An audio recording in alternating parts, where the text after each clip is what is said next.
ஈரோடு நகரின் பிரதான சாலைகளில் ஆக்கிரமிப்புகளை மாநகராட்சி அதிகாரிகள் அகற்றியபோது கடை உரிமையாளர்கள் சிலர் வாக்குவாதத்தில் ஈடுபட்டனர். ஈரோட்டில் போக்குவரத்து நெரிசல் மிகுந்த சாலைகளில் கடை உரிமையாளர்கள் நடைபாதை மற்றும் வாகன நிறுத்தங்களை ஆக்கிரமித்து கடை அமைத்திருந்தார்கள். இது தொடர்பான புகாரில் மாநகராட்சி ஆணையர் மணீஷ் சாலையோர ஆக்கிரமிப்புகளை அகற்ற உத்தரவிட்டார். அதன் பேரில் கடந்த மாதம் 20ஆம் தேதி முதல் கட்டமாக பன்னீர்செல்வம் பூங்கா முதல் மணிக்கூண்டு வரை ஆக்கிரமிப்புகள் அகற்றப்பட்டன. இன்று 2ஆம் கட்டமாக RKV சாலை, காவேரி சாலை உள்ளிட்ட இடங்களில் ஆக்கிரமிப்புகளை அகற்றும் பணி நடைபெற்றது. சாலையை ஆக்கிரமித்திருந்த கடைகள், பேனர்கள் JCB வாகன உதவியுடன் அகற்றப்பட்டன.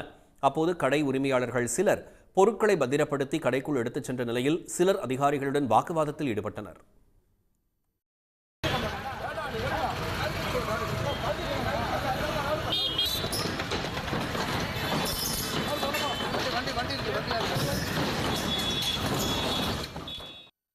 இதே சாலையில் கடந்த 6 மாதங்களுக்கு முன்னர் ஆக்கிரமிப்புகள் இடித்து அகற்றப்பட்டதாகவும், ஆனாலும் அடுத்த சில தினங்களில் மீண்டும் ஆக்கிரமிப்புகள் முளைத்ததாகவும் பொதுமக்கள் கூறினர்.